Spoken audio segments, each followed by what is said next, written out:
Hi, everybody. My name is Phil Tedeschi. I'm going to be moderating and leading this particular session. Nice to see you all here. What we will be talking about in this particular session is the issue of really leadership in this area, governance and legislation.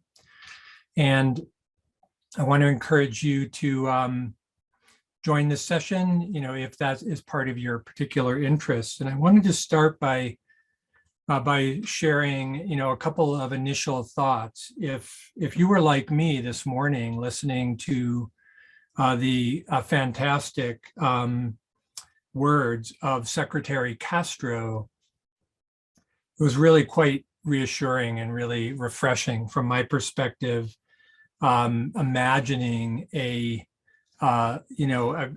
leader or leaders, and anybody who knows me, I talk about this topic a lot, imagining what it might be like to have better leadership in these particular spaces and in these particular issues. It was just amazing to hear him talking so knowledgeably, so coherently about the issue of co-sheltering. And potentially, it would be even amazing to have leaders that would, in fact, reconfigure the concept of pet ownership from, a risk factor that largely serves as barriers or prevents individuals, vulnerable communities from accessing support and needed services, to leadership that, in fact, embraces the concept of the human-animal bond to establish protective factors in support of vulnerable communities. Where I am, I'm at the University of Denver. I'm a professor in the Graduate School of Social Work. And our institute is the first institute, Human-Animal Bond Academic Center, that looks at these issues not through the lens solely of veterinary medicine, but through the lens of the social sciences.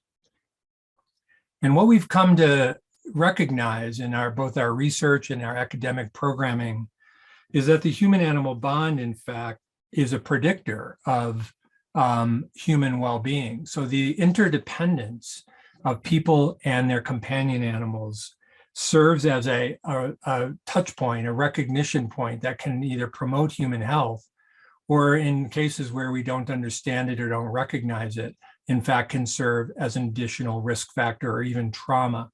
I imagine we'll be seeing this, for example, in the current war in Ukraine, where we're seeing so many displaced people, but we're also going to see them displaced from their family members, including companion animals. So we're really fortunate here in Colorado, actually, to have a leadership that does recognize this. And it is really my deep honor to introduce our first speaker. And not only am I proud to announce or introduce him as our first gentleman, but also as a colleague and a close friend. So MARLON has admired and respected animals all his life, and anyone knows this to be true. From the first pup we call Gia, is the first pup here in Colorado, who is his beloved Cairn Terrier. He's 12 years old, I think now, to his many families, cats, 4 llamas, 7 goats, and the micro sanctuary that he calls his family here in Colorado.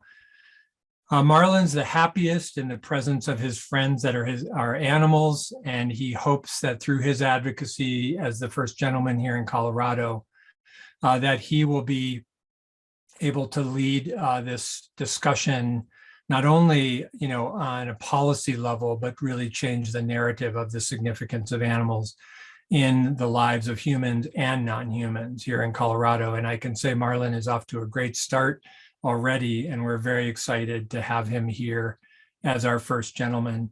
MARLON, it's wonderful to have you. I'm going to turn it over to you, and thank you for participating in our session today. Great, thank you, Philip. Hopefully everyone can hear me. I'm not the most tech savvy, and So it's sort of a miracle that I even made it on today. But Philip, thank you for that wonderful introduction. And I'd probably share just a very basic commonality with everyone who's on today, which is a love of animals, a respect of animals, a desire to do whatever I can to make the world a bit more fair for non-human animals, but also for human animals too, because I think what will hopefully come out of these discussions today is the recognition that we're not alone. We're not really alone in anything that we do. Things don't happen in a vacuum.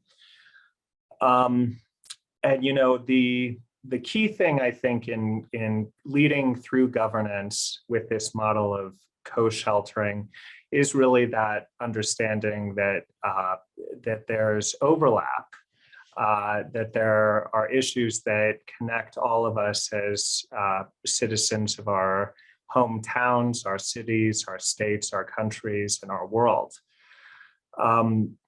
In so many ways, I'm sure this will come up multiple times today. This pandemic that we're all sort of slogging through, you know, has introduced us to this language of commonality that maybe before we weren't quite so aware of.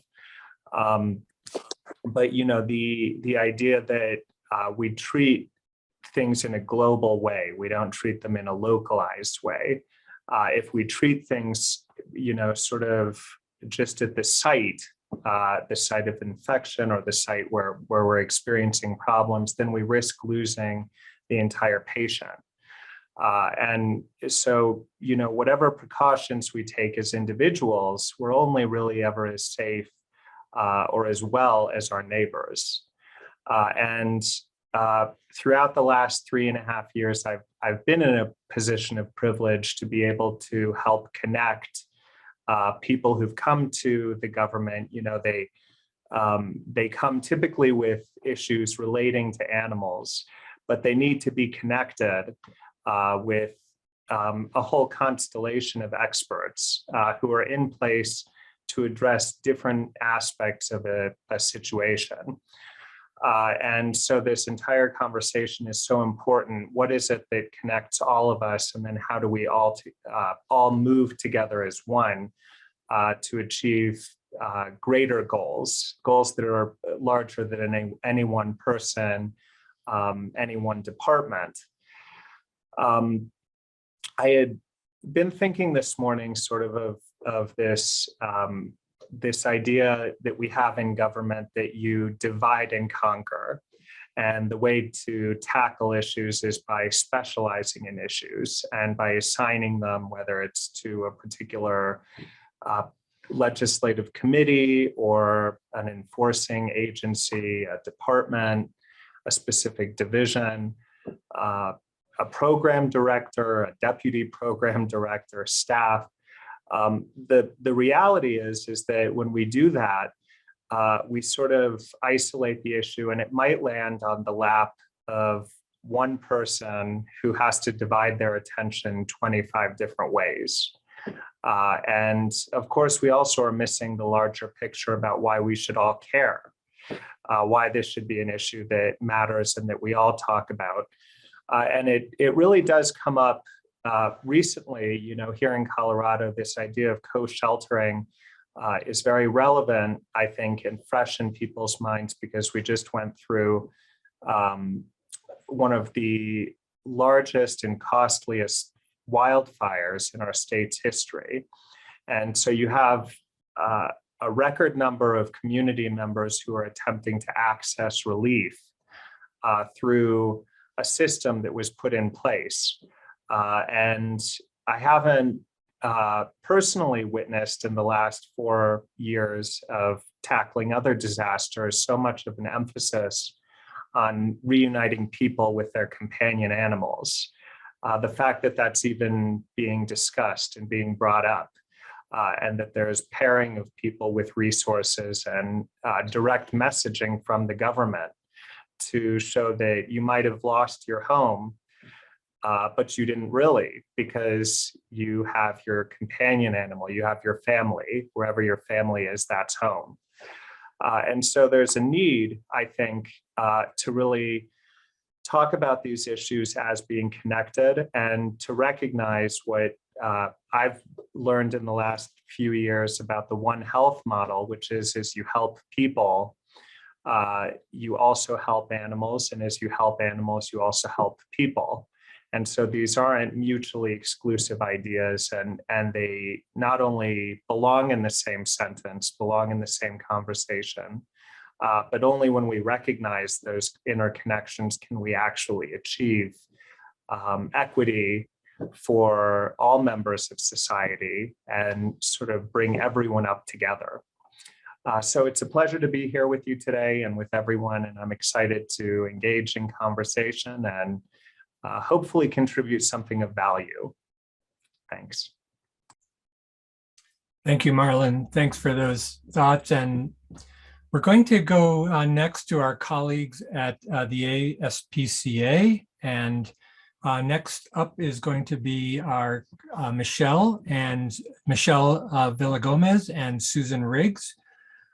They are coming to us from New York City. Michelle serves as the ASPCA's Senior Director in New York City, where she serves as the principal point of contact for communication with the mayor's office, the city council, and other governmental stakeholders. She initiates and manages the legislative efforts and assists with other non-legislative anti-cruelty efforts, including the community veterinary clinic work to increase access to affordable veterinary care. In this role, she also supports the work of the community medicine, community engagement, and real estate and facility operations by providing expert guidance on local government and communications. Her advocacy work includes policies to keep pets and people together by increasing access to pet-friendly housing, co-sheltering opportunities, increasing support for New York City's ACC, including animals in the city's emergency response, and supporting humane procurement strategies. And I believe I believe Michelle was telling me about the size of each borough in New York City, as emphasis on how big. Your job sounds really big already, but it sounds extra big after I heard that. Susan Riggs is the Senior Director of Housing Policy for the ASPCA's Government Relations Department. In this role, she directs the ASPCA's legislative and advocacy work for its pet-friendly housing initiative. And prior to joining the ASPCA, Susan led an extensive history and policy work focused on her work in the complex issues surrounding housing. She previously served as the executive director of the San Diego Housing Federation and as the acting director of the California State Department of Housing and Communities Development. Most recently, she's been serving as the Deputy Secretary for Housing Policy in the Business, Consumer Services and Housing Agency. Thank you both for joining us and bringing your knowledge and expertise in this area. We're looking forward to hearing from both of you on this important topic. Thank you very much, Philip, and good afternoon. We had a little snafu with our presentation, so I'm hoping that I'm going to be able to share our slides. It looks like I can.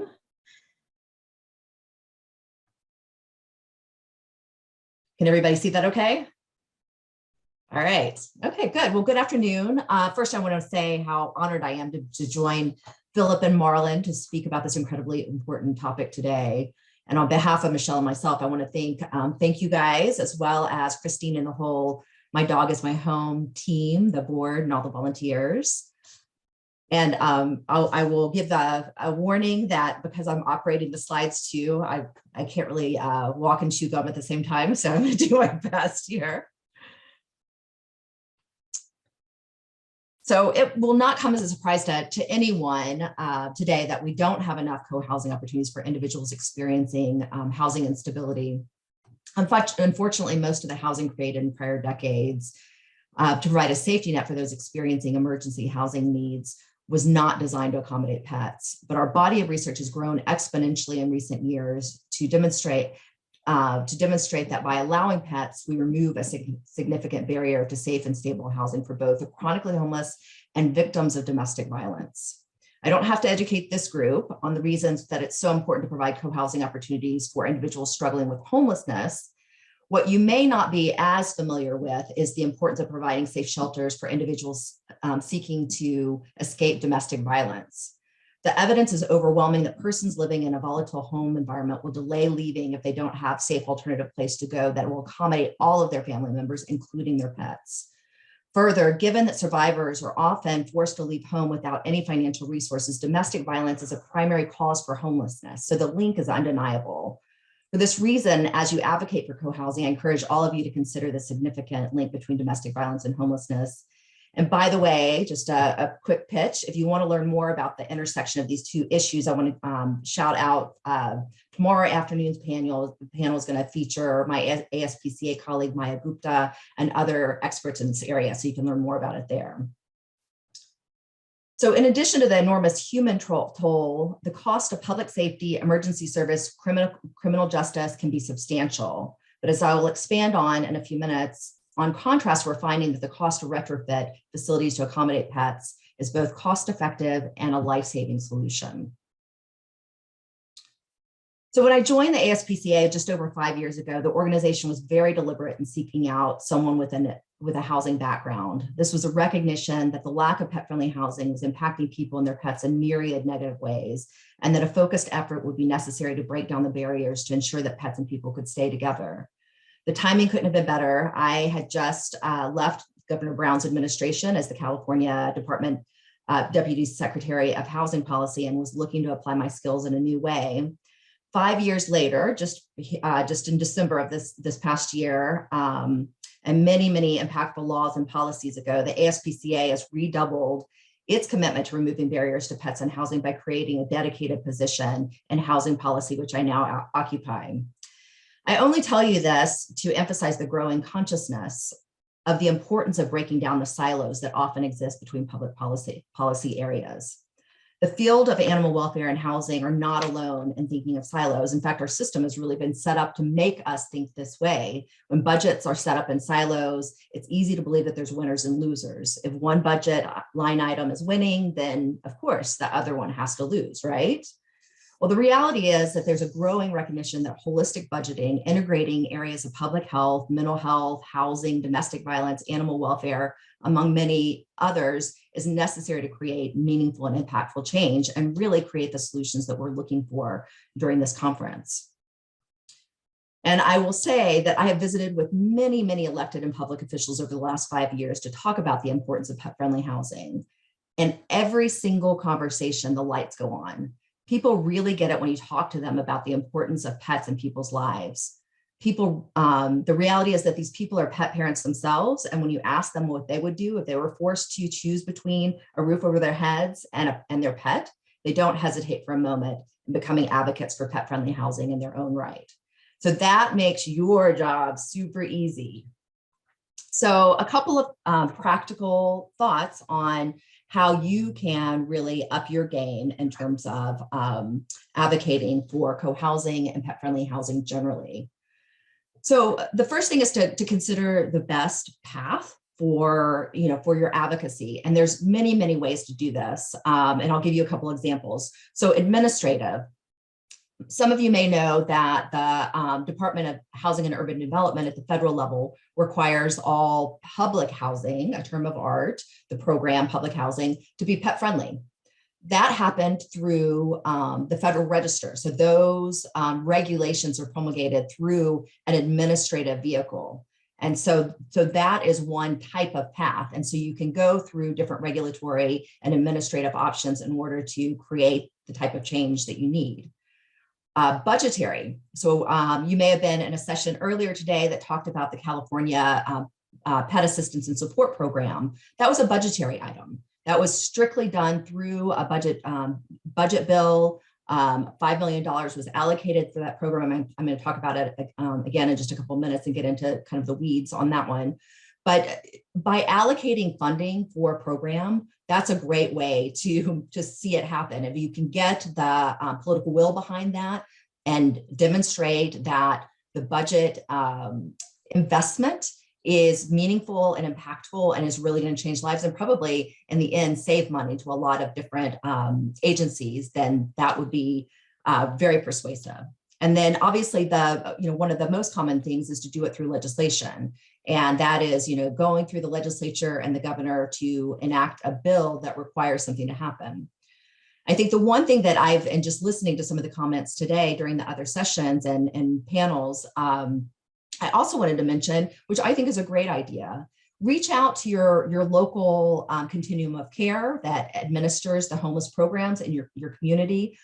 Reach out to the local shelters in your community. You can literally go speak to homeless shelter operators or domestic violence shelter operators and say, this is why this is important. Here's the impact on the folks that you serve. This is a really mission-oriented issue. And you may be able to persuade them as an individual organization and shelter to change their policies. So that's a really great way to advocate as well.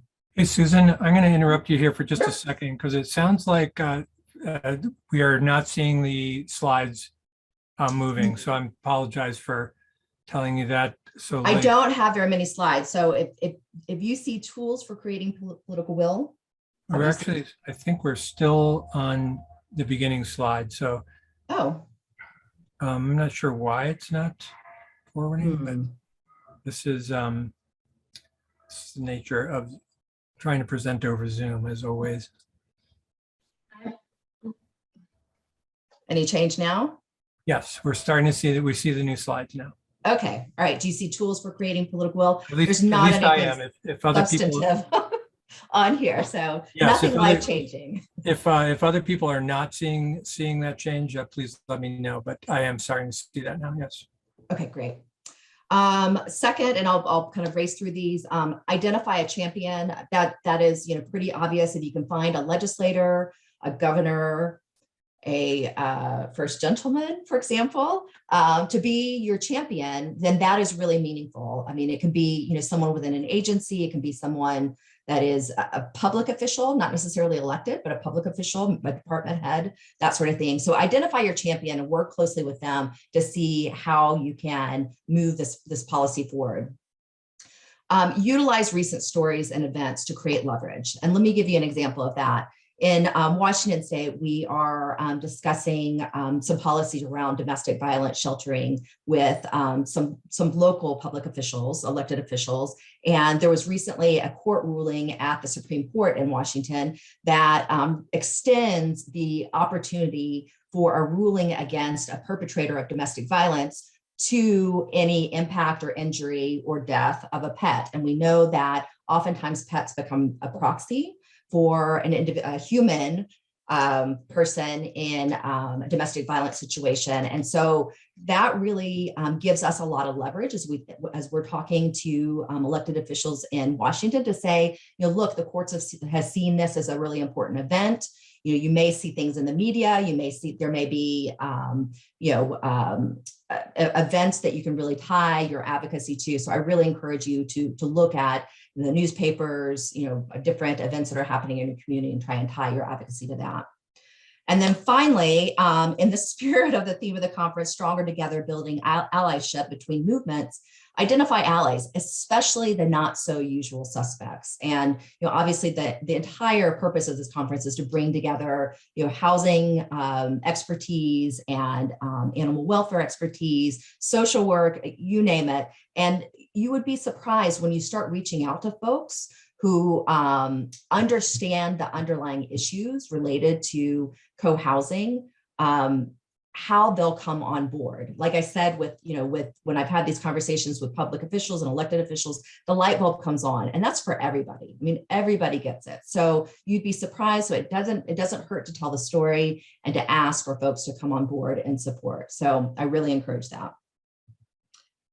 All right, so quick case study, and then I'm going to turn it over to Michelle. So for those of you that were in the last session, I apologize for going over this again, but this is a really great example. This is the only model of this type in the United States. You know, California has been at the forefront of a lot of different movements around pet-friendly housing. And, you know, this is one of the most recent examples that really is transformational. And as I mentioned, it is an incredible investment in, you know, in the humans that are affected by homelessness and domestic violence. And it really is a really graceful way to enact co-housing. So as I mentioned before, you know, most domestic violence shelters and homeless shelters were not constructed with having pets accommodated. So, you know, what we're looking at now is how do we retrofit those facilities in order to provide co-housing space within the existing facilities, and especially in a state like California where there's not a lot of funding, especially for domestic violence shelters, that's coming online in order to create new housing of this type. And certainly in the affordable housing space, the focus is more along the lines of supportive housing and trying to create permanent housing opportunities for folks, which is absolutely the right thing. But we've got these existing shelters that really have these barriers to entry for folks that have been chronically homeless or trying to escape a volatile situation. So far, $15 million has been allocated through the budget. We're working right now on enacting legislation that will kind of pin down kind of the scope of the program. But we've already put out $5 million through the Department of Housing and Community Development of the state. It was oversubscribed the first round 2-to-1. So obviously the popularity of this program is huge. And so on the heels of that, the proponent for that, our legislative proponent, was Senate Majority Leader Hertzberg, put in another $10 million in the budget, which ultimately was approved. So $10 million is going out the door right now. HCD has put out the notice of funding availability for that next round. And when I say that it's cost effective, the grant amounts in the first round were between $100,000 and $200,000 per grantee, so per shelter. And the grantees, we interviewed all of them after the awards were made, and all of them said $200,000 was sufficient to meet the needs for retrofitting. In addition to that, the eligible uses include behavioral support, because for the animals, understanding that, you know, if the animals have been in a domestic violence situation or living on the street for you know, a long time, they may not have you know, the behaviors that are going to enable them to be successful long-term and permanent housing. And so we want to make sure that we're providing that behavioral support up front so that we're setting both the human and the pet up for long-term success. And then food and equipment are also included in that. In the second round, actually just found out today on the prior session, they've actually increased the amounts to $600,000 per grantee, with the understanding that many of the shelter operators actually operate multiple shelters. And so they're really encouraging the shelter operators to apply in one grant for multiple shelters to be retrofit. As I mentioned, we're currently working to codify the program in California to provide, you know, kind of the parameters and to specifically expand the scope to include domestic violence shelters. Right now, that's not an eligible use, and we want to make sure that that's being included. So I think that is it. I am going to hand it over to my colleague, Michelle Villagomez. Thank you. Thank you, Susan. Thank you, and I will keep it at that slide. Susan, Sorry. can you do from current slide?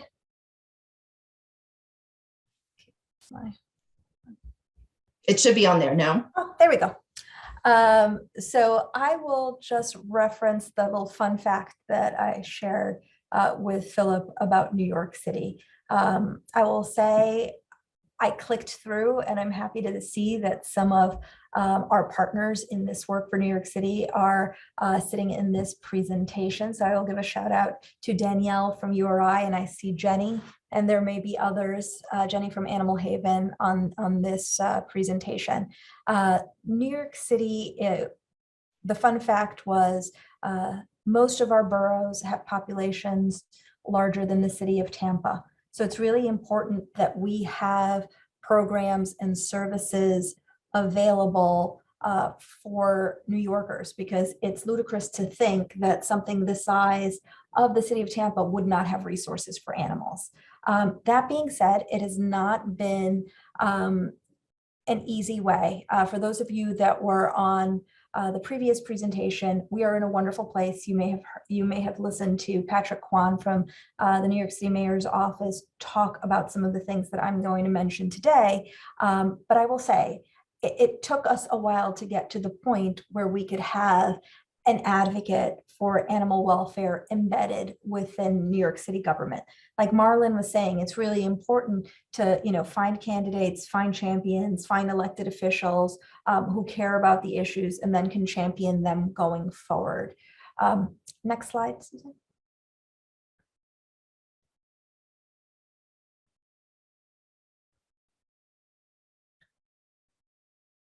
So New York City, and it's been in the news very much, New York City has long experienced problems with homelessness. The issue has been exacerbated over the past few years. We're seeing it more and more, we're hearing about it more and more, but it's been a longstanding problem. In New York, the city agency that is responsible for working on this issue is the Department of Homeless Services. And the Department of Homeless Services has long had a policy of turning down people with animals. There are exceptions for people that can prove that they have an emotional support animal, but many of you on this call know that that's not necessarily an easy process to go through, especially if you are street homeless. You need to be connected to a doctor, the proper paperwork. You need to have the guidance in order to get your animal registered as an emotional support animal. So in New York City, many people will turn down shelter because they know that in order to come into our shelter system, the way that it's designed, they will have to surrender their animals.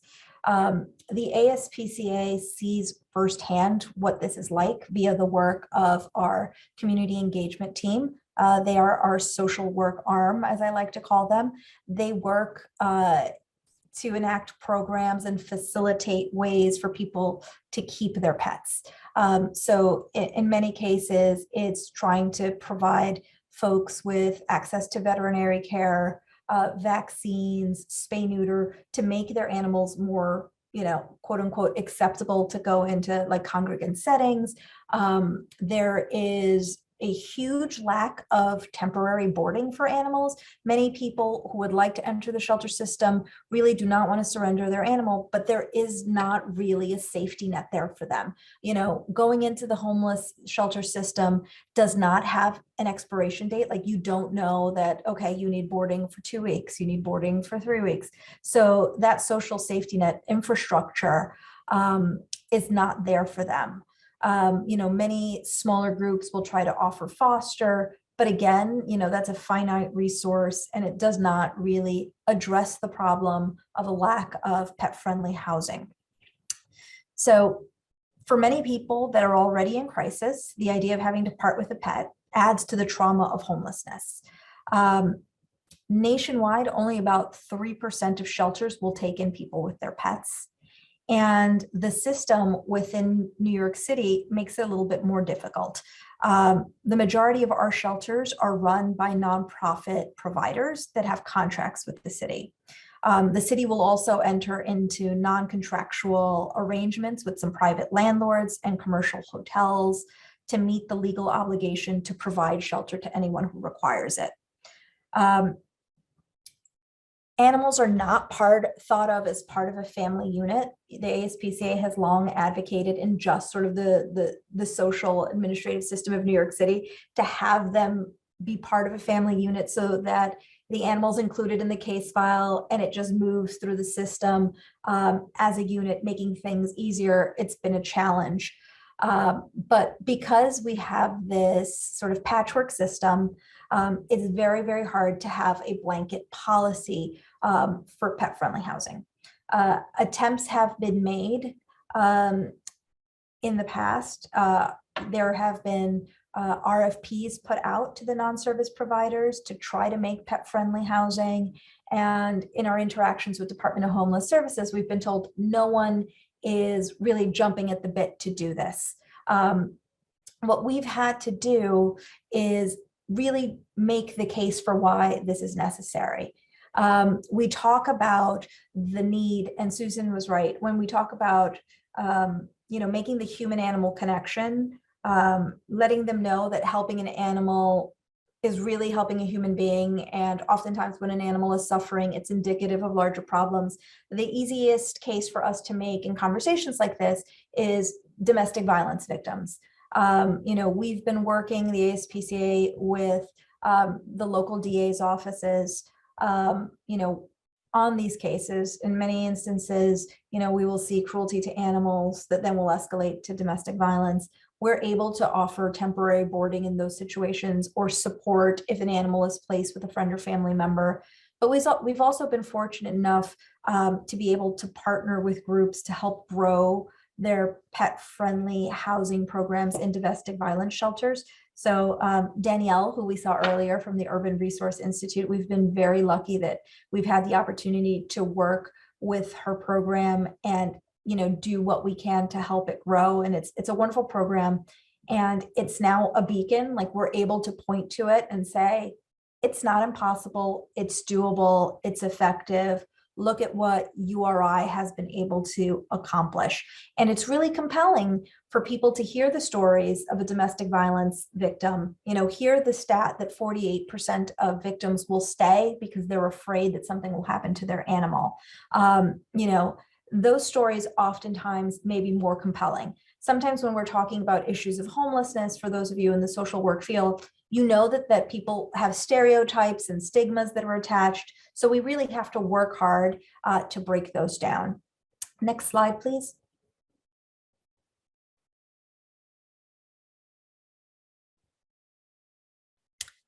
So we have to really, tell the stories. And this is what I love about this program and this conference, is that there's so many opportunities for people to share their stories, and we're hearing. We have to humanize these issues. And as Susan and Marlon were talking about, we have to build allies and really show people that this is not just an issue that animal people care about, that this is an issue that affects people. And if we're able to give people the proper resources to get out of homelessness with their animals, you really are creating stability that we will see payoff in the long run. So in New York City, we've had conversations with the Department of Homelessness for many years. I will say the stars aligned for us because over the years, advocates in the animal welfare community have really been laying the groundwork with the New York City Council and with the mayor's office, just to raise the importance of animal issues and just make people aware of the intersectionality of animal issues. There are so many places where government has to deal with human beings and animals together, be it urban wildlife, be it sheltering, be it at animal sheltering for domestic violence victims, sheltering for the homeless, people at risk of eviction with pets. So making them realize that there are so many touch points made them react and say, okay, maybe we need a traffic cop. Maybe we need a central place where animal issues will get routed, where we can really troubleshoot and connect with the city programs. Because what we see anecdotally is that everywhere there is a de facto animal person. With every different agency or organization, there is someone who cares about the issues and has it a little bit as a pun intended pet project where they're trying to make strides. That becomes a route to success once you're able to pull all those people together, all the decision makers from across the different agencies. And I will say, having someone in the mayor's office make a phone call to the same people that I've been calling for years really results in meetings quickly, knowing that there really is some weight and some administrative backing of these conversations is really important. When we talk about co-sheltering in New York City, again, it's the nonprofit providers, it's Department of Homeless Services, it's the New York City Council. We have 51 districts, and those 51 districts experience street homelessness very, very differently. And I will say, people have an emotional response to seeing a homeless individual with a dog or a cat. You know, we see goodness, and we hear stories where people will buy pet food and drop it off, or, you know, on the flip side, we'll have people say like they should not have a pet. And then, you know, that's where the ASPCA sort of disagrees, and we'll talk about the benefits of having pets. But in order to make this argument compelling that we need co-sheltering, we really needed a coalition. And, you know, I cannot say enough good things about an organization here in New York City called Human.NYC. They've been advocating for homeless New Yorkers for a very, very long time. You know, this conversation about pet-friendly sheltering was the first time that the ASPCA, you know, stepped into this world, and they were a wonderful guide connecting us to other groups.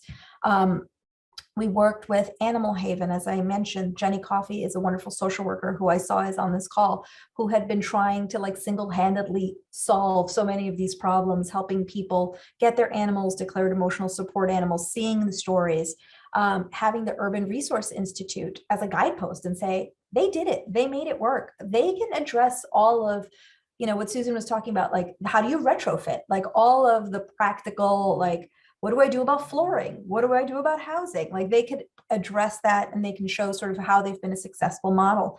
And then what's helped us also, and one of the sponsors of this conference is Voters for Animal Rights. Like we had a PAC, you know, we had a group that endorsed elected officials and made this part of the conversation for that endorsement. Like, do you believe in pet-friendly housing? Do you believe in co-sheltering? So we were all able to keep people accountable that way. And Coalition for the Homeless, Legal Aid, New York Legal Advocate Group. So we just had like a diverse group looking at it from the animal perspective, but really driving home that this is a human issue and it's something that we need to address. So next slide. Patrick in the previous session may have talked about these bills, but I will tell you, they don't necessarily solve the problem, but there are really positive steps in the right direction. Because what we found on the animal side is that, you know, we had just one piece of the puzzle. Like we saw what we saw. We kept our stats on like how many homeless individuals we helped, but we knew that that really wasn't indicative of the population of street homeless with animals. The Department of Homeless Services was not asking that question upon intake. So many people was not sharing information about how to make animals service animals. So, you know, we were able to pass legislation right almost at the very end of the last session that would require the Department of Homeless Services to make a plan. So it seems simple enough, but this allows us to have accountability and oversight and look at the plan. So the plan would look at how to prioritize acquiring sites that would allow homeless pet owners to keep their pets. As of right now, you can bring a pet into Safe Haven, which is the highest barrier of entry. So the Safe Haven homeless shelter model will take people with, you know, drug addiction, mental illness, and then people with animals fall into this category because these are the people that chronically reject going into shelters. They do it because they do not want to give up their animals or a combination of other issues. But trying to expand the pool of facilities that will take animals. So having this plan on how to do it and outlining steps to address how to accommodate the pets and families like they do for domestic violence shelters would be really important, because then they have to submit this within 180 days of passage. So I'm watching the clock wind down. They have to put this plan forward on how they're going to implement, how they would do it. And then the city council would review it. The wonderful thing about having the city council review it is if there are issues with it, we find our champions in the city council to have oversight conversations about it. And help sort of move the needle if we need to. Next slide. So the other piece of it that I mentioned is that we just don't have complete data on things. You know, somebody had asked Julian Castro during his keynote, like, why don't we ask if people have animals during the Hope count? You know, it's a federally mandated thing. You know, why is that not something we jot down? Well, we can do that in New York City as people come into the DHS system. We can ask them, do you have an animal? What's the disposition of your animal? Did you surrender your animal? Like it's good to know these things because, you know, we strive to keep owned pets out of the shelter system, out of the animal shelter system. We want to keep them with their owners. We want to have that information. We want to know if they surrendered, and we want people to have easy access to information on how to make animals emotional support animals. Because I will say this, like, unofficially, and when I have my meetings with elected officials, like, if we were in their shoes, of course we would need an emotional support animal. Like, we should not have that many barriers or obstacles to get over. If you've experienced that much trauma in your life that you are now street homeless, if that pet gives you a sense of peace, a connection to society, like, of course they should be service animals. And people just don't know that that's an option. So we're looking to see, how to share that information. And we have so many wonderful social workers in this network that really help people do this. But we want to, again, reduce the barriers to doing that. Next slide. So, as I said, these two pieces of legislation passed at the very tail end of last year. We had a wonderful champion for that in Councilmember Stephen Levin from Brooklyn. It was a nice benefit that he was also the chair of the committee that got to pass it. We had hearings, we had folks come in and tell their stories. And that's where the partnership with homeless advocacy groups come in. We had shelters come in and talk about how they've made it work. So having diverse voices talk about it and making something that seems like an impossible solve less daunting is really important. Like, we have to show people it works. Don't be afraid of taking the leap because you're afraid that it's difficult.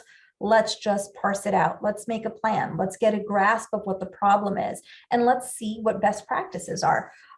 So the next steps for us is wait on the delivery of that report, work with our partners in government to have real oversight and accountability. There's something to be said about, like, commissions and reports, like, okay, it will come out and then it will just sort of waste away. We really need to make sure and hold people's feet to the fire to see that it's happening. And then we also have to have some little outside of the box thinking about how we can incentivize co-sheltering, what we might be able to do. And at the heart of that is, looking at public-private partnerships, but then also remembering that the private side of things is also overburdened, because sometimes when we have conversations, they're like, we'll do it, but you, nonprofit partner, have to really do all of the work. So we're trying to avoid that. We're trying to find a way that the city and partners can create a self-sustaining model. So we're going to watch that. And that's it for New York City. It's promising. And I see a question in chat, so I'm just going to defer that piece of stuff to Philip. We can Great. ask questions. Thank you, Michelle. Yeah, we do have some questions and other conversation. I was wondering, Michelle, before you wrap up here, one of the things that I think you're touching on that I think is so significant is this false binary that so often we see in the framing of, kind of our response to vulnerable communities, as if we can only care about people, or, if we're, or we're tree hugger, animal huggers types that only care about animals. I'm wondering if you could speak at all to how you talk about that false binary, that in fact, really, we might be better off thinking about these issues as intersectional and much more interdependent. How have you approached that? So I'm fortunate enough to work at the ASPCA's New York City office, so we see it.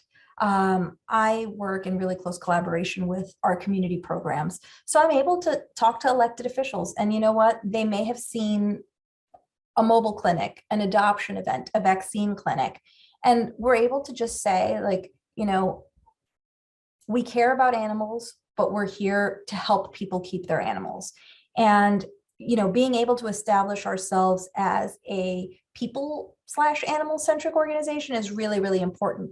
Other voices in this animal welfare world are really, really valued, but oftentimes when you're able to, like, directly connect someone to a human service. And that's what we try to push, that, caring for animals as a human service helps us. So, I like to use the example of, and there's a workshop on this. There's a wonderful gentleman named Andy Perlman who will talk about it, but making sure that animals are part of crisis responses. So, being a player in the COVID response, letting people know, like, when you're doing, food pantries, we'll give you pet food. We'll help that. We'll try to keep animals out of the shelter system. Sometimes it's a dollars and cents things, Philip, where you could say like diverting animals from the shelter makes sense. But oftentimes it's just like, we want to keep family units together. We want to make sure that people have access to affordable veterinary care, because oftentimes people will make the choice to sacrifice something for themselves to provide for their animals. And we say, no, we'll pick up that piece of it so people can take better care of themselves. So we just have to make sure that when we have our conversations with our elected officials, we cannot let our enthusiasm for animals like overshadow our compassion for humans, because they make it out like a zero-sum game. Like, you'll have a conversation where you'll say, please help the animal shelter. And they were like, we have to fund schools. And it's like, well, you can do both. There are things that you can do. It's not an either or. And it's just drawing and looking for those human connections or those local connections. Like, well, you have groups in your district that are doing this. There are homeless shelters in your district that could benefit from this, and telling those stories. So it's just really important. As much as we care about animals, at the heart of it, animals and humans have a bond, and that bond needs to be sort of heightened when we have those conversations. Yeah, thank you for that answer. Perfect. I think you also use this term humanizing these issues. And I wanted to share that about a year ago, I published a edited volume. In fact, my co-author, Molly Jenkins, is here at the conference as well. And we focused on the role that animals play in trauma recovery. And so I wanted to, open this up to our my esteemed panelists here. There's a tendency, or maybe this is really the nature of this work, but I wanted to see if we could bring in a conversation briefly about how these ideas might serve as strategies for early intervention or prevention. So in the field of social work, for example, we're increasingly taken by the science of prevention, and in fact as a best practice in all kinds of different responses to community issues. So I'm going to turn this over to you. Maybe we could just you could take turns here, but I'm wondering, are there ways that this issue of co-sheltering and potentially the important work of establishing good governance in this space could be framed as a form of prevention science? So jump right in. Marlon, I see you're unmuted, so let's have Marlon jump right in here, and then we'll go from there. Well, first, I want to thank Susan and Michelle, who were so beautifully and eloquently captured so many different pieces that are significant in this larger question about good governance, and good governance being responsive to the needs of people and their pets, their companion animals. I'm a big fan, Philip, as you know, of using the right words. I have an English background, and I think one of the things that's been lacking, even in terms of just defining what is family, is the fact that we draw sort of a line between people and animals. And at the same time, we can't ignore the fact that that line exists, and the work of sort of blurring it is important work that needs to be done. More specifically to your question, Philip, there are two things that came to mind. First of all, as my husband, Jared, who's running for re-election as governor, and will be up at the end of this year, and hopefully will get another term, he's prioritized public safety. So this is interesting it's an interesting example when he and his team sort of settled on public safety as being an important theme for his second term. I simply brought up at a roundtable discussion, I said, can we somehow figure out how this relates to animals and how animals play a part in public safety? And we've sort of had legislators at times connect these issues, whether it was the link between people hurting other people and then people hurting their animals, how domestic violence presents, how law enforcement is trained to spot certain indicators. And then what you do once you actually have a situation, a lot of the time, to Michelle's point, when we started a few years ago, I was the only person in the office, that's the governor's office, who tackled animal issues. And so there was sort of a flood of everything from people who were in crisis, who had to flee their homes or didn't have homes, they needed to access veterinary care, to people who had a skunk that, you know, ended up somehow in their kitchen, you know, and so it was just this spate of information. You know, the first thing I think is establishing who your allies are, but also shaping who your allies are. And Michelle and Susan both gave some really great ideas that include sharing your stories, not only preparing your candidates before they're elected to be thinking about animal issues, but to also hold them accountable after they're elected. And then I just have sort of a practical point that I wanted to offer to Philip, which is from the perspective of legislators and lawmakers, they're always looking for data to underpin whatever bills they introduce.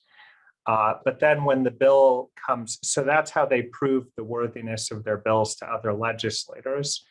But when it comes time to actually pass the bill, when it comes up in committee, they're looking for people to show up and share their stories and share details from, you know, from the street level, from their view right outside their window, or from their living rooms, or, you know, or from where they're getting their hot meal.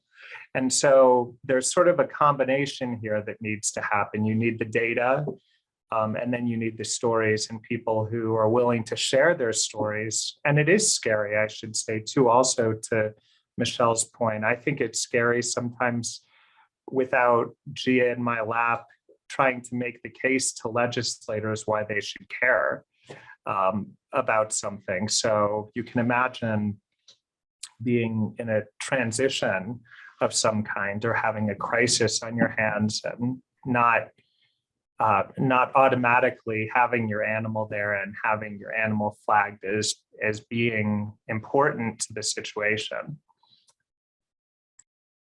Yeah, thank you. Thanks for that, Marlon. Yeah, you do such a great job too in helping us remember to build knowledge and empathy in our leadership. That's exactly right. That's what we've been up to.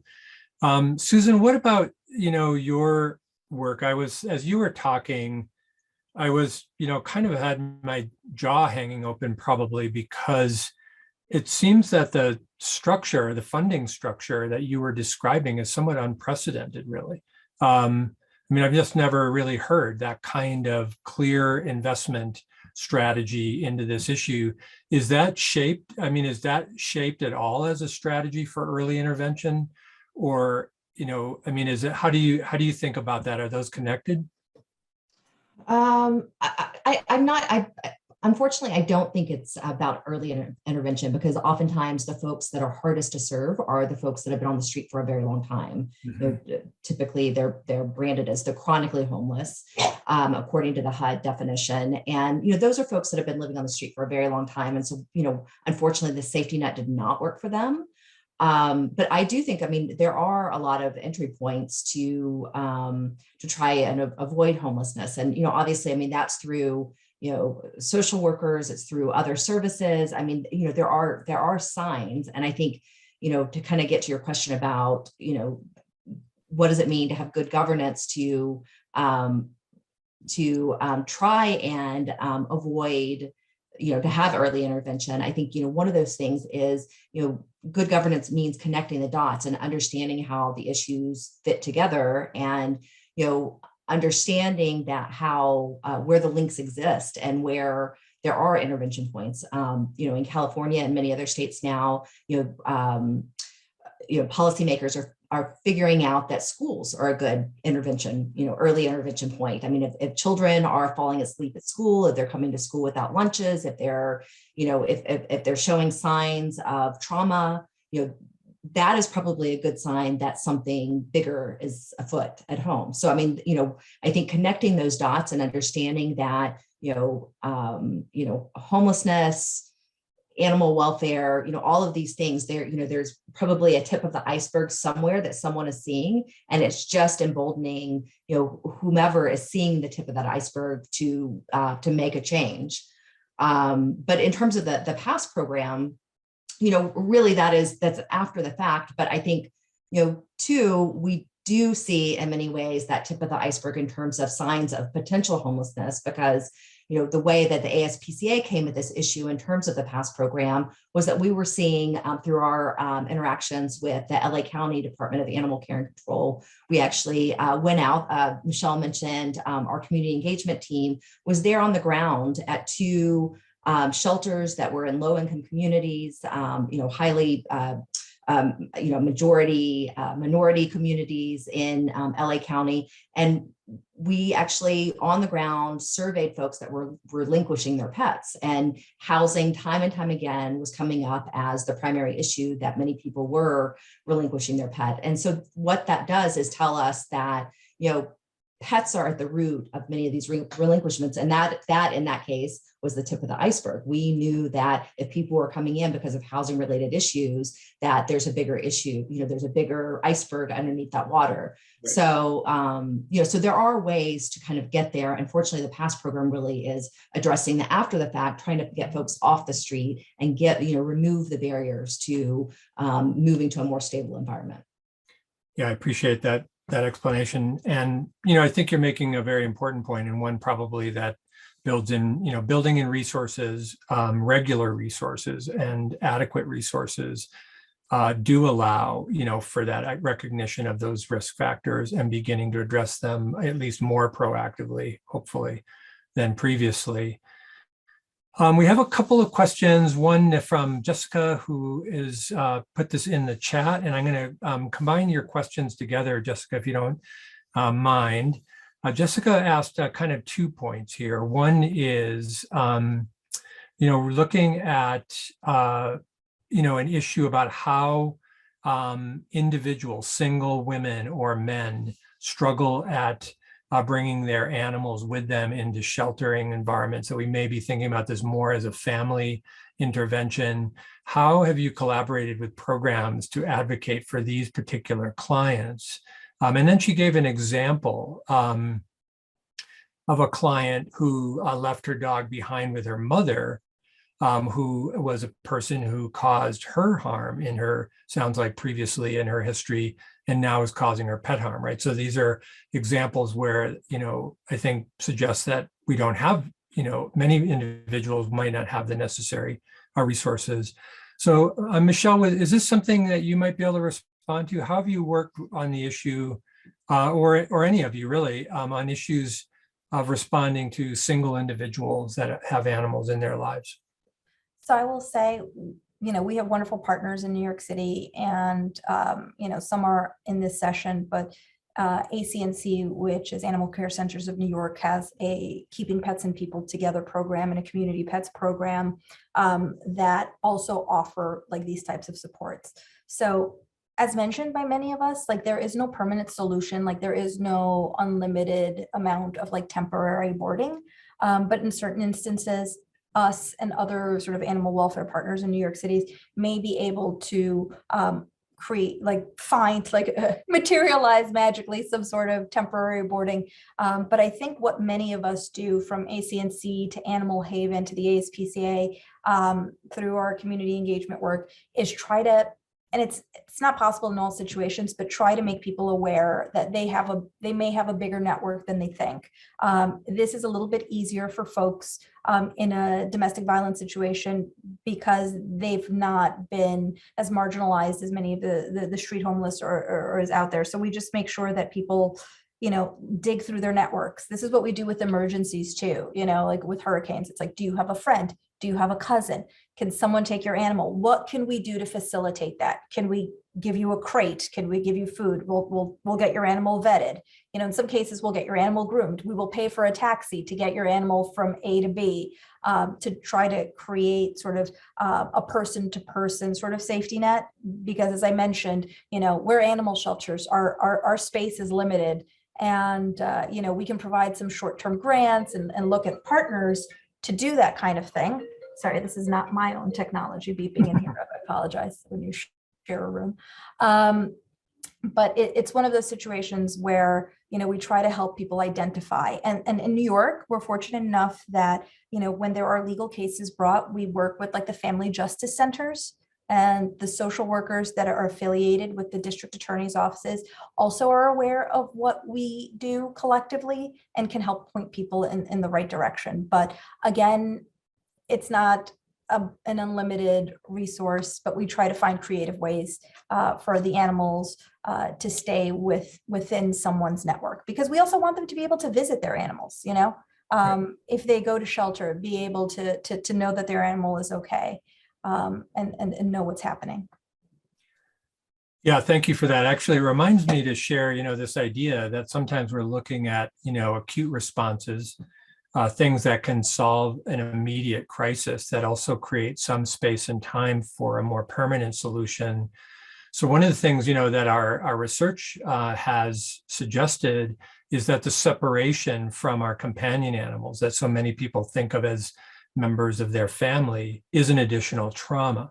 So if we can reduce the likelihood that somebody has to experience an additional trauma, let's say on top of being displaced or losing their home or their jobs, or in one form or another feeling the insecurities of, let's say, lack of housing, by preventing separation from their companion animal family member, we can in many cases prevent this compounded trauma, what we sometimes call complex trauma. And I'm reminded to say that in part because I have a great colleague who's on this in our breakout room, Nuria, who is a physician, a pediatrician, and probably Europe's leading expert in human-animal connection considerations, who speak, as an emergency room physician, I think speaks to the importance of being aware of this relationship right up front. So we're going to conclude with one maybe last question, if we have time. I think we have just about 3 minutes left. And Marlon, I think maybe this would be a good one to start with you. And then really the question is, what advice would you give to people or organizations working in this area to build good relationships with their leaders, their legislators, their policymakers? Who gets access to real conversations with you and with Jared and the decision makers? How do we do that, and from your perspective, the most effectively? Yeah, it's such a great question, Philip. And I think sort of at the, it really is the crux because of this larger issue, because what I would say is to start, we're at a point right now where it's almost lucky. You're lucky if you find someone to listen, or you're lucky to haphazardly call and get a response. And the idea is that when we have those openings, we take advantage of them in order to shore up support. For example, in the governor's office, I'll talk about that most directly because that's my experience. So, although I will use as an example, Jared had a seat in Congress which after 10 years he left and ran for governor. But because of the work that Jared and I had done for the decade he was there, his successor, Congressman Neguse, actually followed up on animal issues and made them enough of a priority to create a staffer position that dealt with those. We're trying to do something similar here in the governor's office, where we create an awareness of issues relating to animals, but also showing all of the different points where it connects to other agencies that have nothing to do with animals. And so I think part of it is definitely long-term planning. You want, for example, if someone tells me about an issue, and I always encourage everyone to assume that government officials know nothing. That's a better and a safer assumption, I think, because you have an experience to share. If you happen to know someone who knows someone, then you want to be able to share it, but then also have it passed down the line to whoever is next. And so I consider myself a conduit, really, in the office. And when people, whether they're individuals or organizations, have something that's important and that they also want to build progress on, not just during this administration, but future administrations, the idea is to get the message out and shine a light as long as possible. And to Michelle's point, resources need to constantly be highlighted. I find, if it's a grant program and the money is out there and a municipality, a city needs to know, people in the community need to know that they can apply for that money, which has been slated to create a program, then you constantly every year need to be re-upping it, reminding the community that money exists.